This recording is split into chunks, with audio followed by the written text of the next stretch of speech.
cabelo cai da sua ou da minha cabeça sem a permissão de Deus. Isto significa dizer que a minha vida, a sua vida, a nossa vida não está sendo dirigida por um destino cego. Eu e você estamos nas mãos de Deus. Você acredita nisso? Olhando esse Salmo 139, irmãos, ele tem algo tão importante a nos dizer. Primeiro, ele vai falar e nos ensinar acerca de algumas qualidades de Deus. Ele mostra aqui 3 atributos de Deus: sua onisciência, sua onipresença e a sua onipotência. Mas ele não fica apenas descrevendo esses atributos de Deus. Ele vai nos mostrar que a minha vida, a sua vida, existe por causa de um cuidado amoroso de Deus. Nós vamos aprender nessa noite que Deus, no seu cuidado imenso, nos criou. E não só nos criou, mas Ele nos acompanha a cada momento da nossa vida. Deus está aqui. E eu queria que você, nesta noite, começasse a pensar: Deus está aqui. E Ele está aqui, irmãos, para abençoar a igreja. Ele está aqui para animar a igreja, para fortificar a igreja. Mas Ele está aqui também para corrigir a igreja. Ele está aqui conosco. E neste salmo nós aprendemos o seguinte: Deus nos conhece. Deus conhece você.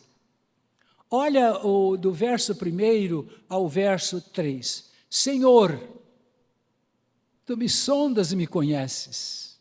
Sabe quando me assento, quando me levanto, de longe penetra os meus pensamentos, esquadrinhas o meu andar e o meu deitar e conhece todos os meus caminhos. Deus nos conhece de modo especial. E eu, quando pensando nesse salmo, eu parei um pouco para pensar que o conhecimento de Deus não é semelhante ao conhecimento que eu tenho de você e que você tem de mim. O conhecimento de Deus é profundo, Ele conhece tudo a respeito da sua vida. No verso 4,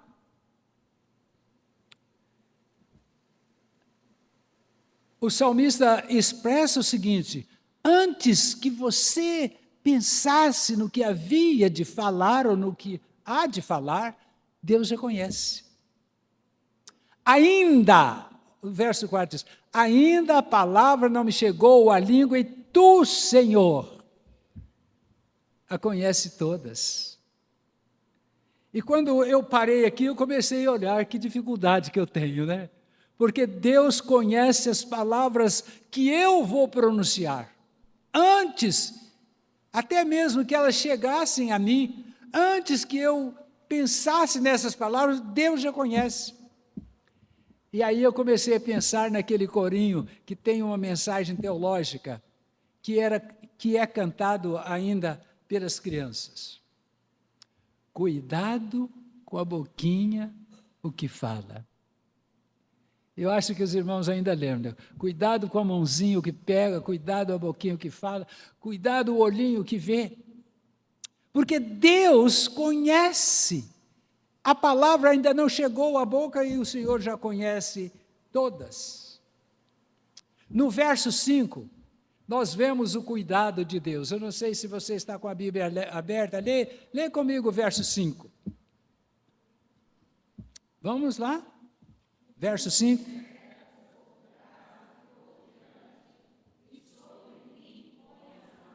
Tu me cercas por detrás e por diante, e sobre mim pões a mão.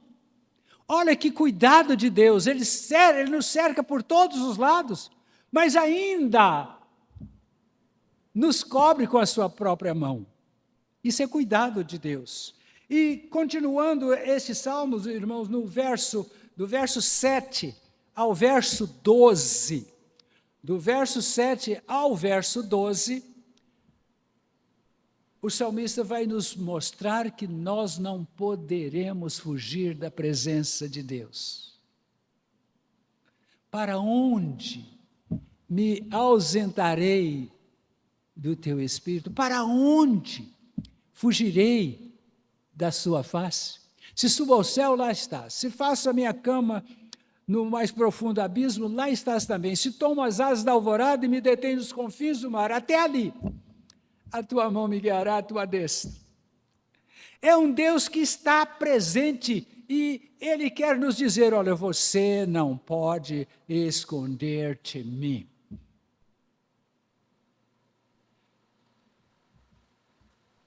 Nós não podemos esconder da presença desse Deus. E quando você chega no Salmo, no verso 16, você vai olhar, vai ver que o olhar penetrante de Deus sobre a nossa vida, ou sobre a nossa vida, sobre a minha vida, sobre a sua vida, quando estávamos sendo formados. Os teus olhos me viram a substância informe. E no teu livro foram escritos todos os meus dias, cada um deles escrito e determinado quando nenhum deles havia. Deus já fazendo tudo. Muito antes de você existir.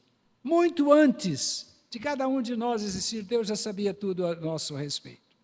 E eu me lembro, irmãos, que um dos grandes teólogos, chamado Agostinho, do século IV, Agostinho, bispo de Hipona, ele, olhando este salmo, ele disse, Senhor, Tu nos criaste para Ti, e inquieto está o nosso coração, enquanto não descansarmos em Ti. E diante disso merece uma pergunta, você tem descansado no Senhor?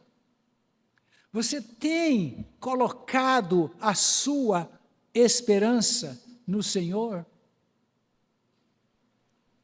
Você tem podido deixar a sua vida nas mãos do Senhor, sendo dirigida pelo Senhor? E eu quero tratar com os irmãos, ainda nesse salmo, desse tema, Deus em minha vida.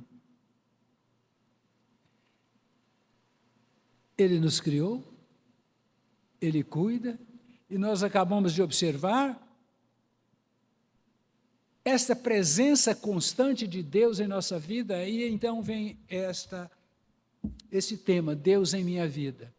E com base nesse tema, Deus em minha vida, eu discuto com os irmãos, eu quero apresentar aos irmãos 3 pequenos pontos, ou 3 pequenos ensinamentos. Primeiro, o que Deus tem feito por mim. O que Deus tem feito por mim. E eu creio que o Paulo poderia agora dizer, me dá a palavra. Eu creio que a Sônia e o Edmilson também poderiam dizer, me dá a palavra. Eu creio que cada um aqui poderia dizer, me dá a palavra que eu quero dizer o que Deus tem feito por mim. Mas nós não podemos, nós não estamos na escola dominical. Por isso, eu quero mostrar aos irmãos alguma coisa que esse salmo nos vai ensinar a respeito do que Deus tem feito por mim, o que Deus tem feito por você. E inicialmente eu quero convidar os irmãos para pensar como eu estou pensando. Todas as horas que eu disser por mim, eu quero que você também pense o que Deus tem feito por mim. Primeiro, Ele nos amou de maneira extraordinária. Comece a pensar na sua criação, na nossa criação, como Deus nos criou. E quando eu estava pensando, eu disse assim, Deus não nos criou conforme toda a sua obra criativa, ou toda a sua obra da criação. Ele não nos criou assim. Ele nos criou de forma muito especial, Ele nos fez. Mas Ele soprou. Irmão, você tem o sopro de Deus.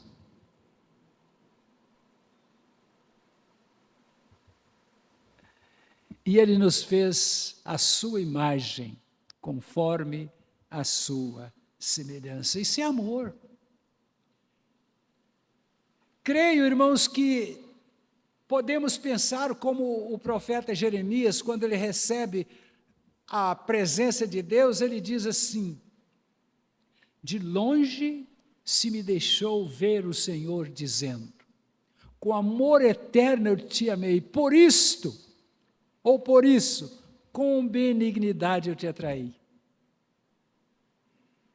Ele nos viu de longe, Ele nos viu mortos nos nossos delitos e pecados, Ele nos viu servindo o príncipe da potestade do ar, Ele nos viu como filhos da desobediência, ou seja, filhos da ira de Deus. Ele nos viu de longe e Ele nos chamou. De longe se me deixou ver o Senhor, dizendo, com amor eterno eu te amei, por isso, com benignidade te atraí. Deus tem tido tanto cuidado para conosco, irmãos, e nos tem abençoado com bênçãos temporais. Ele provê todas as nossas necessidades. Me lembro do reverendo Volmer Portugal, eu creio que poucos aqui ouviram falar do reverendo Volmer Portugal, mas eu me lembro do reverendo Volmer Portugal, nós estávamos frequentando a mesma igreja, ele era o pastor da igreja presbiteriana Ebenezer, nos Estados Unidos, e ele adoeceu. E ele falou para mim, olha, o médico disse que eu tenho 70% de veias, ou seja, da veia principal, está emperrada. E eu não posso pegar nada, e eu quero que você me ajude. E eu comecei a ajudar o reverendo Volmer Portugal. Mas a preocupação é que ele teria que voltar para o Brasil, e ele não conseguiu aquilo que ele foi buscar, ele vinha sem dinheiro para o Brasil. E ele não tinha uma casa, e ele não sabia como iria fazer aqui no Brasil, mas ele disse assim, o Senhor cuida de mim. E eu não sei como foi, mas eu sei que chegou aqui no Brasil, logo deram para ele um apartamento, um carro não muito bom, mas ele tinha um carro e conseguiu um apartamento. Ele fez o tratamento de câncer nesse hospital aqui próximo. E ele faleceu crendo que Deus estava cuidando da sua vida. Irmãos, é isso. Bênçãos temporais. Deus não tem deixado faltar aquilo que necessitamos para a nossa sobrevivência. E eu creio que quando chegamos nesse ponto, a gente pode cantar aquela mensagem, quantas bênçãos, digas, quantas são recebidas da divina mão. Você tem sua Bíblia aberta? Leia comigo o verso 17 e o 18. Verso 17 e 18. Vamos? Que precioso para mim, ó Deus, são os teus pensamentos, e como grande a soma deles. se o contasse, excede os grãos de areia. Contaria, sem jamais chegar ao fim. E eu creio que a gente pode cantar. Quantas bênçãos dizes, quantas são recebidas da divina mão. Vem dizê-las todas de uma vez, e verás surpreso quanto Deus já fez. Que coisa boa, que coisa linda, que cuidado especial de Deus em prover todas as nossas necessidades, em nos dar aquilo que necessitamos. A grande dificuldade é que às vezes a gente quer mais do que nós necessitamos. Isso eu quero dizer que não se pode garantir, mas toda a sua necessidade será suprida, porque Deus cuida de você. A segunda lição, preste bem atenção, a primeira foi o que Deus tem feito por mim. A segunda lição, o que Deus espera de mim. Primeiro, o que Ele fez, o que Ele faz. Mas agora, segundo, o que Ele espera de mim, o que Deus espera de você. O salmista responde, o salmista faz essa pergunta. Aliás, ele responde essa pergunta no Salmo 116, no verso 12, ele diz, que darei ao Senhor por todos os seus benefícios para comigo. Nós estamos vivendo num período, irmãos, da teologia da prosperidade, é que a pergunta às vezes tem sido o contrário. O que Deus pode fazer por mim? Ao invés de eu perguntar o que Deus espera de mim, eu digo, o que Deus vai fazer por mim? E isto tem sido grave, porque muito poucas pessoas têm se colocado diante de Deus e dito, o que Deus espera de mim? E eu quero lhes dizer que a primeira coisa que Deus espera de você, que Deus espera de cada um de nós, é que o amemos. Porque quando você ama a esse Deus grandioso, você se dá a Ele, você se oferece a Ele, você está pronto a atendê-lo. E foi Jesus que disse, lá no Evangelho segundo Mateus, no capítulo 22, verso 37, ele diz, amarás o Senhor teu Deus com todo o teu coração, com toda a tua alma, com todo o teu entendimento. Ame o Senhor,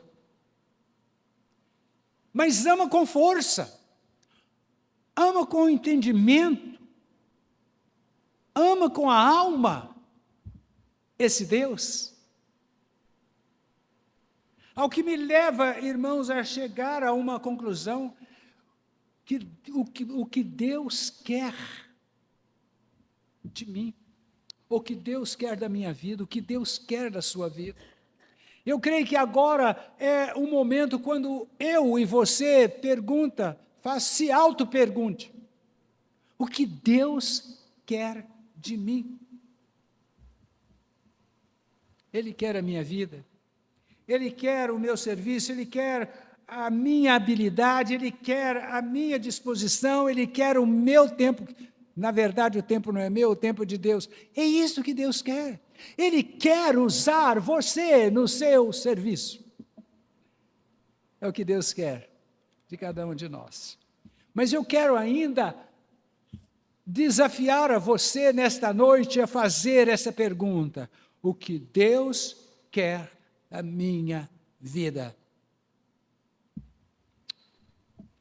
Eu não sei se você viu, eu já vi por várias vezes um pequeno vídeo do reverendo Hernandes Dias Lopes, e naquele vídeo ele diz assim, Deus atende às nossas orações, e muitas vezes Ele atende de maneira diferente.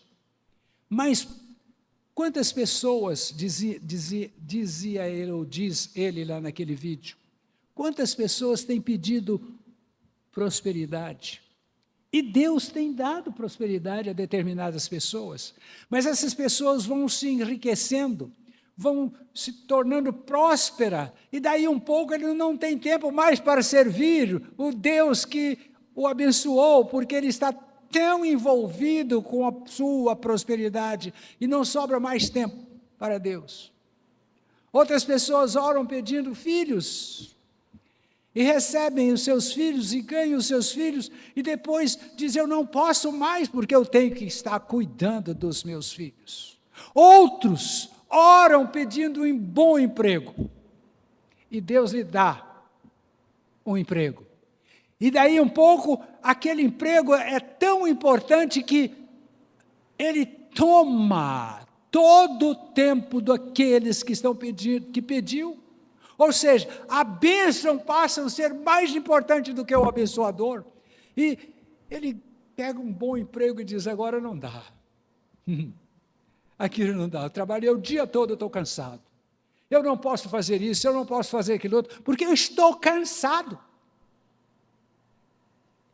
E quando eu chego assim, eu me lembro, não sei se os irmãos já ouviram contar, de uma senhora, ela frequentava assiduamente a igreja, e ela orou porque ela queria ganhar filhos, e ela ganhou 1, 2, 3 filhos, todos pequenos, e essa senhora desapareceu da igreja. O pastor foi visitá-la. E chegando, ele disse, irmã, você não tem aparecido mais na igreja, eu vim ver o que está acontecendo, porque você não pode vir, não está aparecendo mais na igreja. Aí ela olhou para o pastor e disse, aí esses meninos, pastor, são 3 meninos pequenos, e eu tenho que cuidar desses meninos, e por isso não estou indo mais à igreja. O pastor ficou calado um pouquinho e falou assim, irmão, tem uma solução? A solução agora, vamos orar pedindo a Deus para tirar esses meninos. Ela diz, não, de jeito nenhum. Ela diz, mas irmão, esses meninos não estão sendo problema para você ir à igreja? Eles não são bênçãos, se eles são problemas para a sua vida, não são bênçãos. E às vezes, eu me lembro de uma senhora que ela tinha uma fábrica. E ela deixou de ir à igreja porque ela conseguiu muitas encomendas. E um dia eu disse para ela, irmã, você não tem aparecido? Agora fui eu, né? Irmã, o que está acontecendo? Ela falou assim, ih, pastor, é muito trabalho. São encomendas, uma atrás da outra, e eu não estou tendo tempo para ir à igreja. Eu falei assim, você lembra da história daquela senhora? Que o pastor disse para orar para tirar as crianças, então vamos orar para tirar o seu trabalho. Irmãos, às vezes é assim, Deus nos abençoa com bênçãos especiais, e nós nos tornamos escravos da bênção de Deus, e esquecemos do Deus abençoador. E eu quero lhe dizer nessa noite, se o seu trabalho, se você está prosperando, isso tem prejudicado o seu serviço na casa de Deus, tenha cuidado.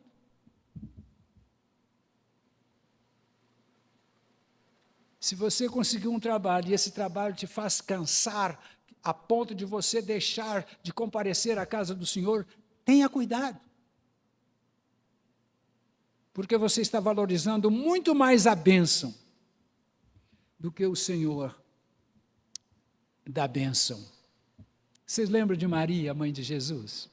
Quando o anjo Gabriel chegou perto dela e anunciou que ela seria a mãe do Salvador, que coisa, né? Ela falou, ela é uma moça solteira, casamento já direitinho preparado. Ela disse, e agora? Vou perder o noivo. E naquela época, como aquela menina iria ficar falada pelo povo? Possivelmente expulsa de casa.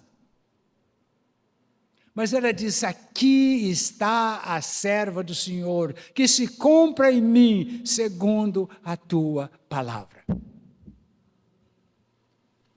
Como é que você está, irmão? Você tem se colocado assim? Aqui estou, Senhor. Quando Deus fala com o profeta Isaías: a quem enviarei, quem há de ir por nós, imediatamente diz: eis-me aqui, Senhor. Quando Deus fala a Samuel, ele diz: fala, porque o teu servo ouve. É isso que tem acontecido com você? Ou você está preso na bênção que Deus tem dado a cada dia? E esta prisão tem sido mais importante para você do que o próprio Deus que te abençoa todo dia? Vamos passar ao terceiro ponto. O que Deus pode fazer através de mim? Eu gostaria que você pensasse assim: o que Deus pode fazer através de mim? Quando é um pastor pentecostal, ele fala para o irmão aí, né? Parece que fala para o irmão aí o que Deus pode fazer através de mim.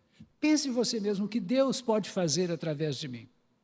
Eu creio que não há coisa mais importante, mais gostosa,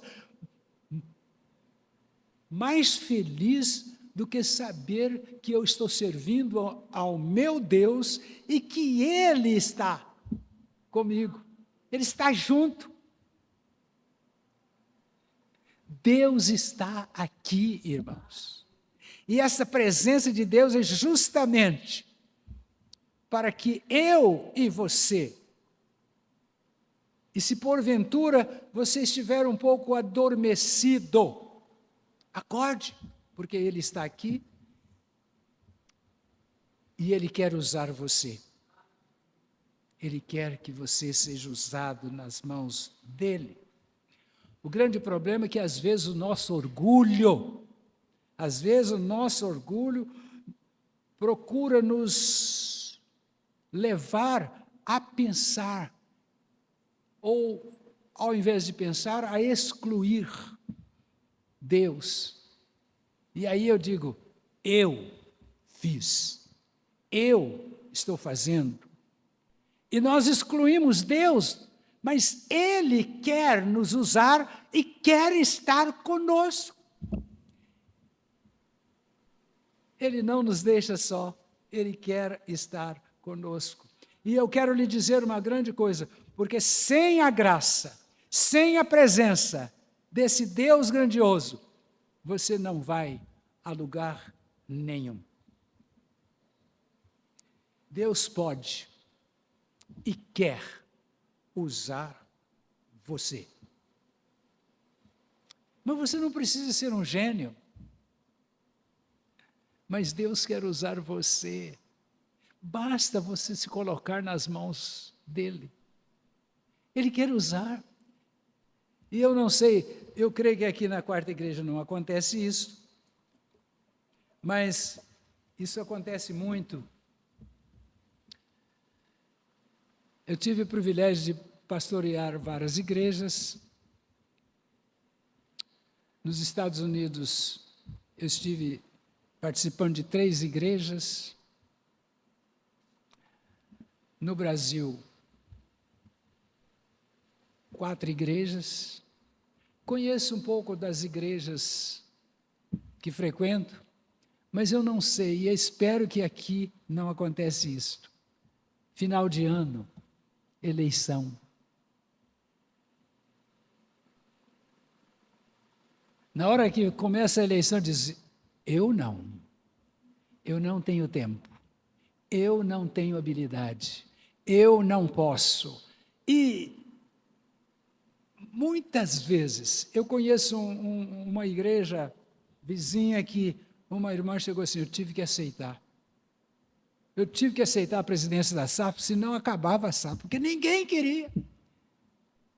Irmãos, Deus quer usar você. Preste atenção. Deus quer usar você. E Ele quer usar você. Você não precisa ser aquela pessoa com curso superior, com doutorado. E Ele disse, não. Coloque-se nas mãos de Deus. E Ele e você farão a obra. Então eu queria terminar com essas colocações. O que Deus tem feito por mim, me amou tanto. Mas o que Deus espera de mim, que eu o sirva. E o que Deus quer fazer através de mim. Que Ele nos abençoe e que Ele nos ajude. Amém.